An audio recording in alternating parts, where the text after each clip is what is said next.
नमस्कार, मैं तरुण वर्मा, दिल्ली में क्लिनिकल साइकोलॉजिस्ट हूँ।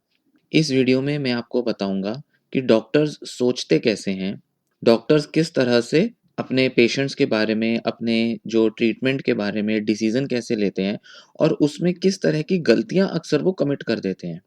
किस तरीके की चूक अक्सर वो कर देते हैं और क्यों ये बहुत ही आम समस्या होती है।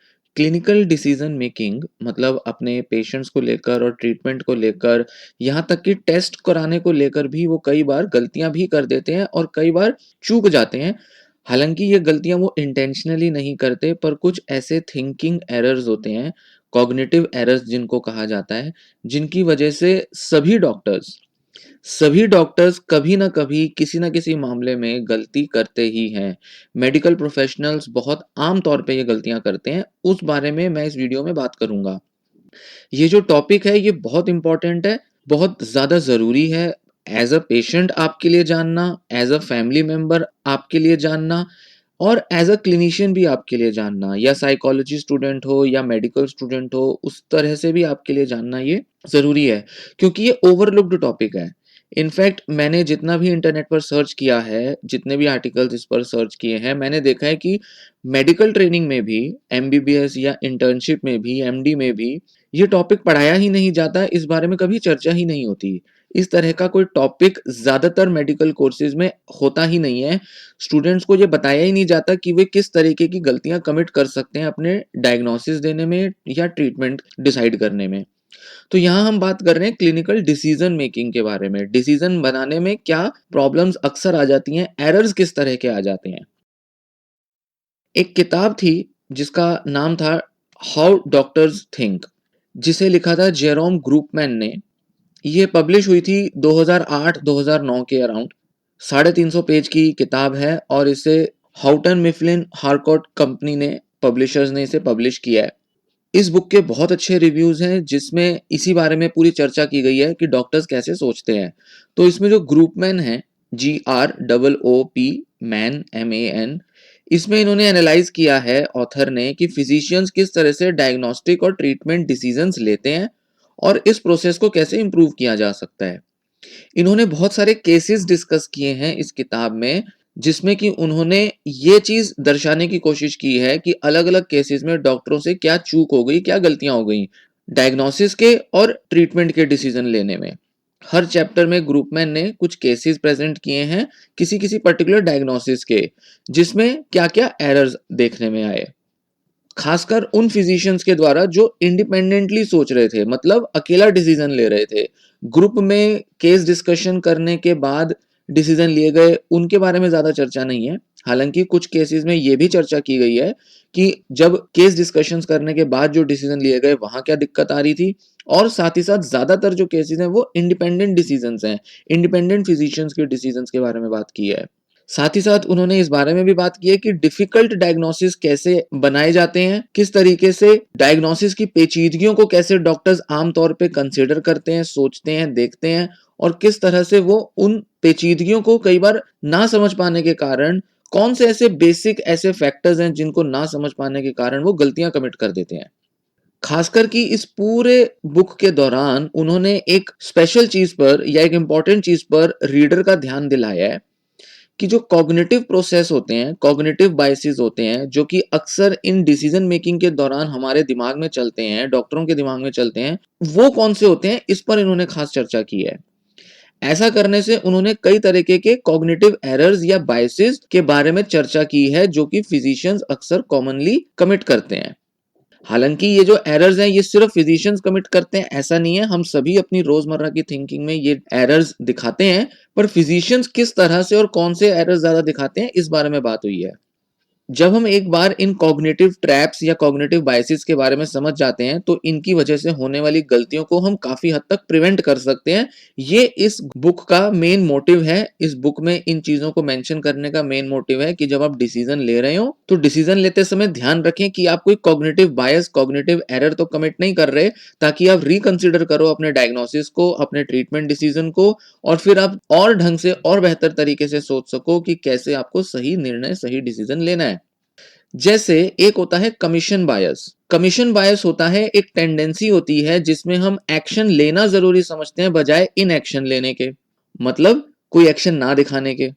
एक्शन से मतलब क्या है कि जब ये डॉक्टर डिसाइड कर रहा होता है कि इस पेशेंट को ठीक किया जाना चाहिए या नहीं किया जाना चाहिए, या इसको दवा दी जानी चाहिए या किसी बीमारी की दवा नहीं दी जानी चाहिए, तो जो ज्यादातर ये जो बायस होता है ये हमें इस दिशा में मोड़ देता है कि कुछ तो ट्रीटमेंट हमें देना है, किसी तरीके से तो हमें ट्रीटमेंट इसको प्रोवाइड करना ही है।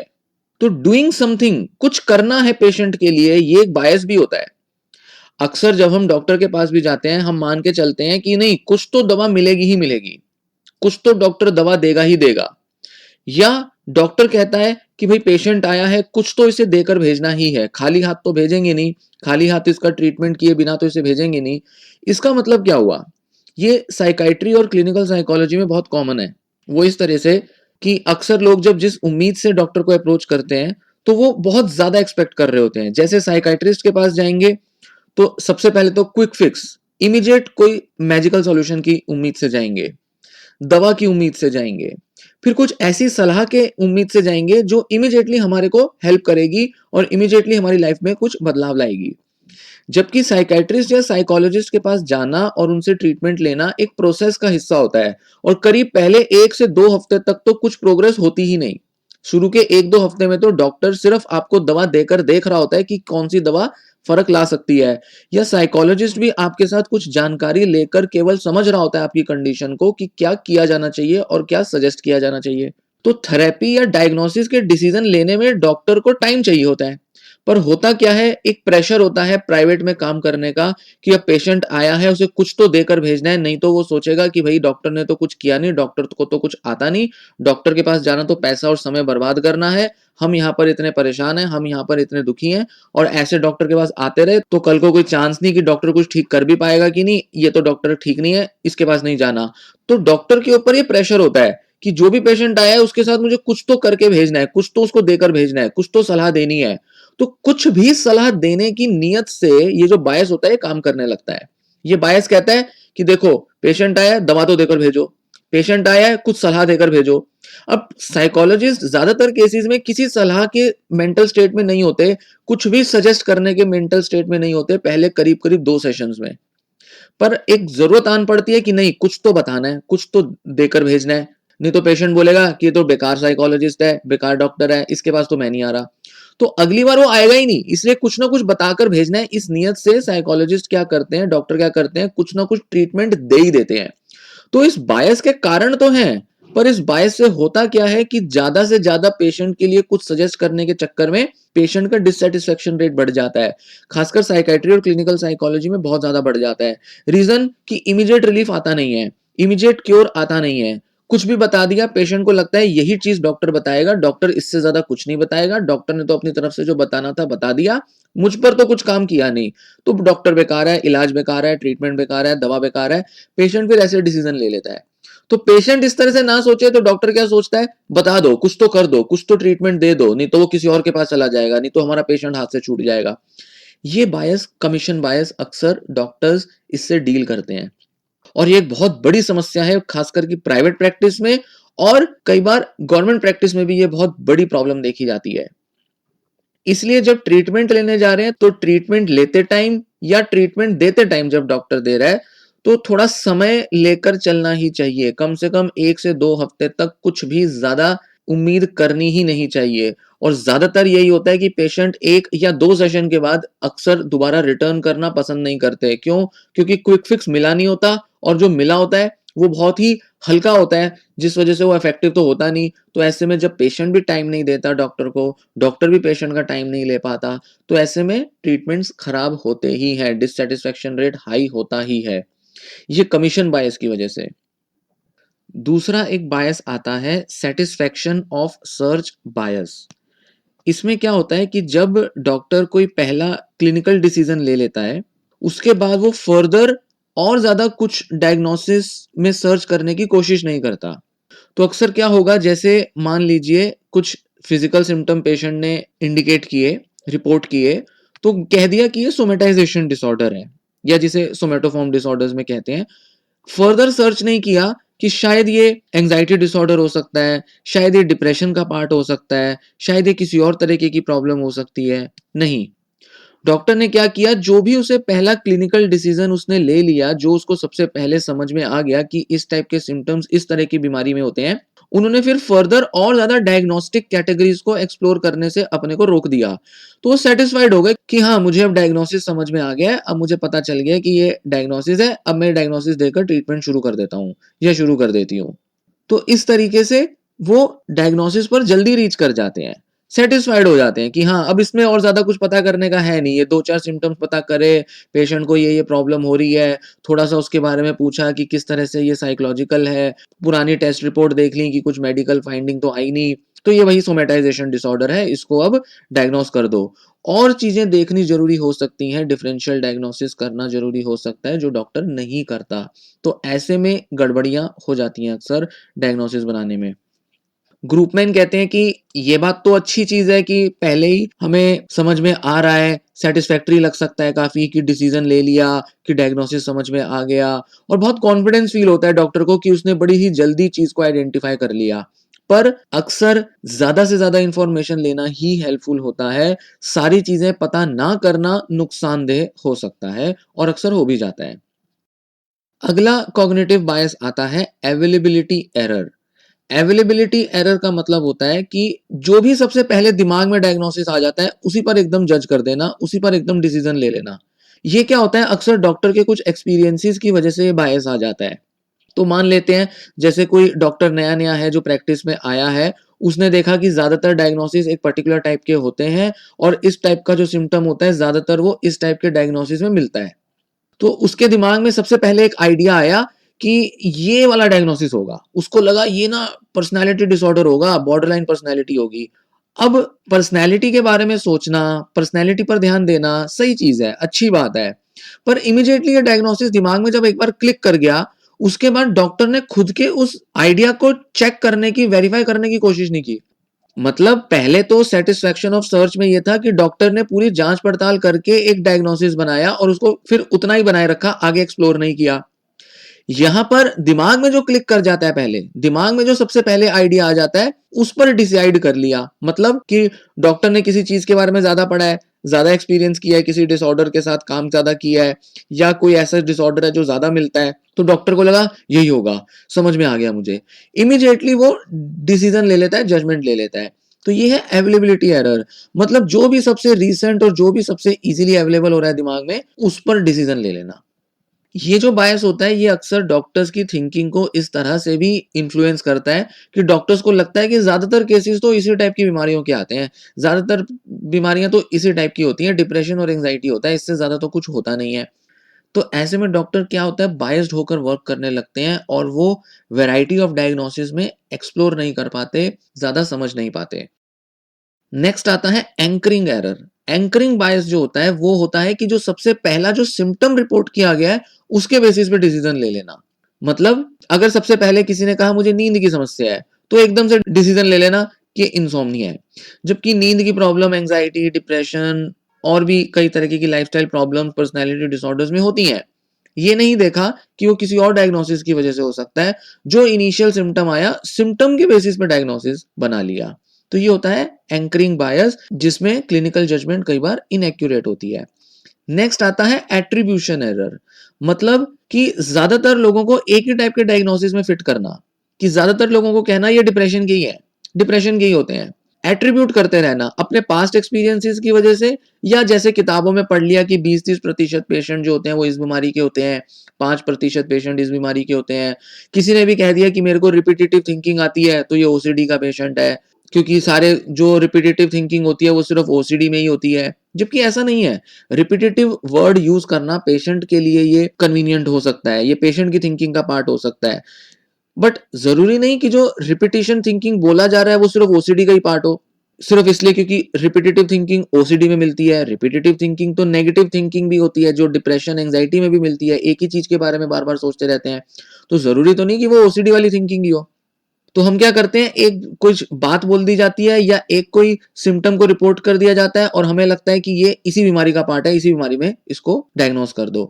तो ऐसे नहीं होता है, ज़्यादातर जो डिसऑर्डर मिलते हैं, ज़रूरी नहीं कि हमारे पास जो ज़्यादातर पेशेंट आ रहे हैं, वो उसी ही टाइप की बीमारी से सफ़र करते हों। बहुत सारी अलग-अलग बीमारियाँ एक जैसे सिम्पटम्स दिखाती हैं। तो एक क्लिनिशियन के लिए ज़रूरी होता है कि वो अलग-अलग सिम्पटम्स के बेसिस पे, अलग-अलग बिहेवियर्स के बेसिस पे टाइम ले, समय ले जज करने में कि वह कौन-सी बीमारी हो सकती है, कौन-सी क्लिनिकल कंडीशन हो सकती है और किस तरह के डायग्नोस्टिक कैटेगरी में, डायग्नोस्टिक लेबल में उसे फिट करना चाहिए, उसे देखना चाहिए। क्योंकि जो डायग्नोसिस है वो मैनुअल ह्यूमन एक्टिविटी है, वो डॉक्टर खुद करता है। इसके लिए कोई मशीन नहीं होती कि मशीन के बेसिस पे हम डिसाइड कर लें। शायद मशीनें इतनी कैपेबल, इतनी स्ट्रॉन्ग हो भी नहीं पाएँगी, आगे आने वाले ज़माने में शायद कई दशकों तक इतनी कैपेबल नहीं हो पाएँगी कि वो एक्यूरेट डिसीज़न बना सकें, ले सकें डिसऑर्डर्स के बारे में, डिसीज़ेज़ के बारे में। हालाँकि इस पर वर्क बहुत चल रहा है, मशीन लर्निंग, आर्टिफिशियल इंटेलिजेंस की मदद से बहुत ज़्यादा काम चल रहा है, जिसमें मेडिकल साइंस में जब एप्लीकेशन की जाती है इनकी, तो ज़्यादा से ज़्यादा अच्छे डायग्नोसिस पर रीच करने की, क्लिनिकल डिसीज़न अच्छे से अच्छे लेने की तरफ वर्क हो रहा है, मेहनत हो रही है, काम चल रहा है, पर अभी उनमें बहुत इम्प्रूवमेंट्स की जानी बाकी हैं, बहुत कुछ उनमें देखे जाना बाकी है। सिर्फ मशीन पर हम निर्भर नहीं कर सकते, हमें अपने दिमाग पर, अपनी सोच पर निर्भर करना है।